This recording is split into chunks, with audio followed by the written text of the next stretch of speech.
Greetings, Noveans, and welcome to this special season finale of Ask Aphelia. Before we begin, NQ Ripley and I, the co-creators of Ask Aphelia, would like to thank everyone who tuned in to our episodes, sent in questions, and supported us during the first season. We'd also like to thank our incredible cast of colleagues who stepped up to answer your questions every week. Ask Aphelia will return for Season 2 not too long after launch to answer your dual universe gameplay questions. In the meantime, we have some bonus content for you to enjoy.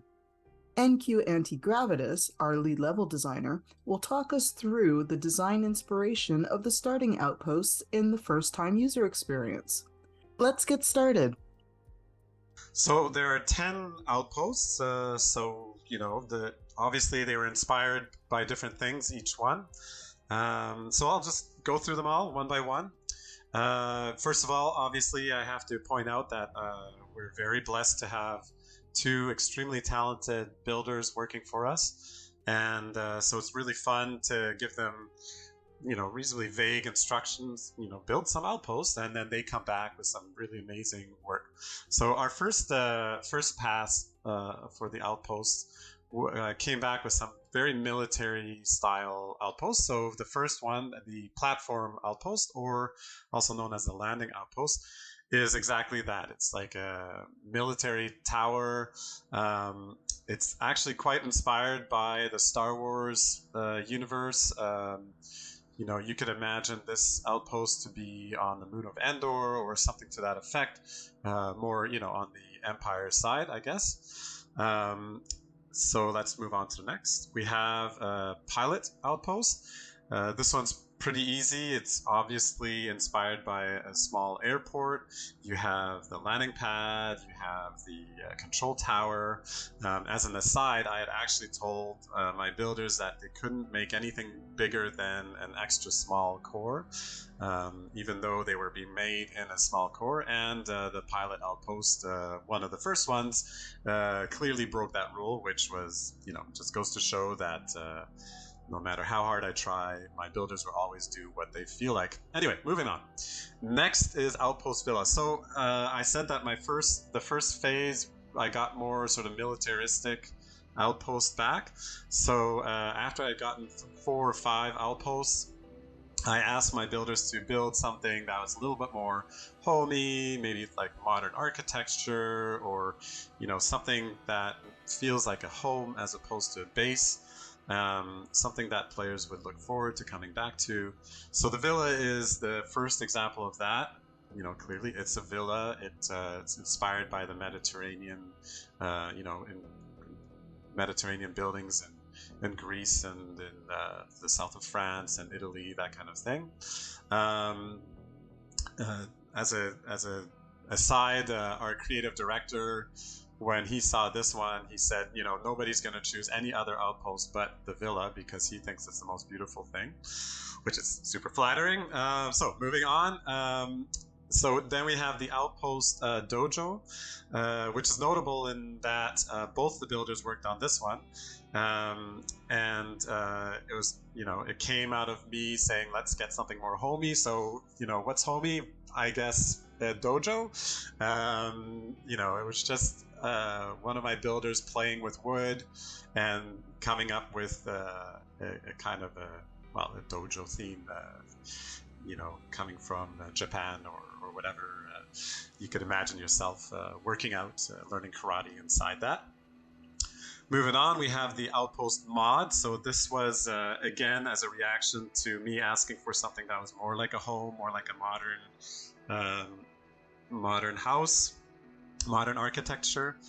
And this is inspired by, container ship buildings that are kind of all the rage these days. But we still, gave it a paint job that looks a little bit like the villa.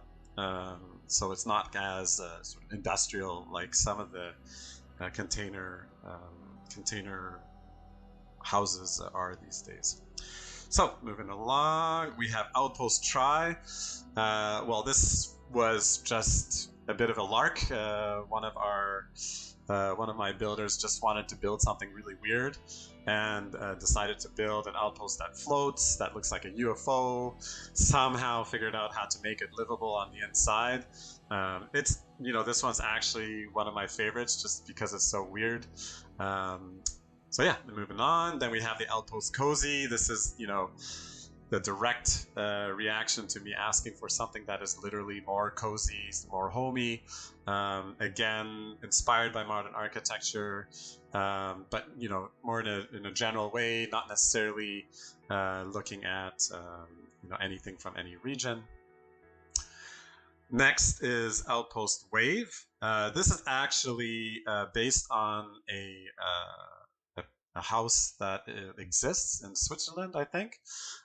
It was built right next to a railway, so the lot is very, very narrow, and the architect created this wave design in order to make the house stand out.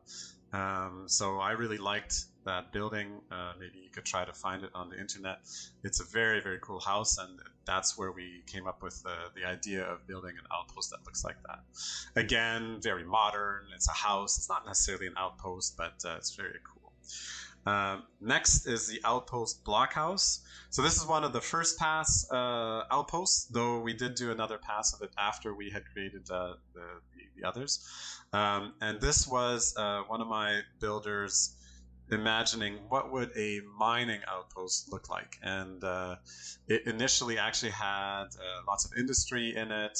That would be industry that a miner would want to use in order to create pures, create just your basic things. And we took the industry out because we didn't want to give the people who got that blockhouse a big advantage compared to other people. But we kept the look.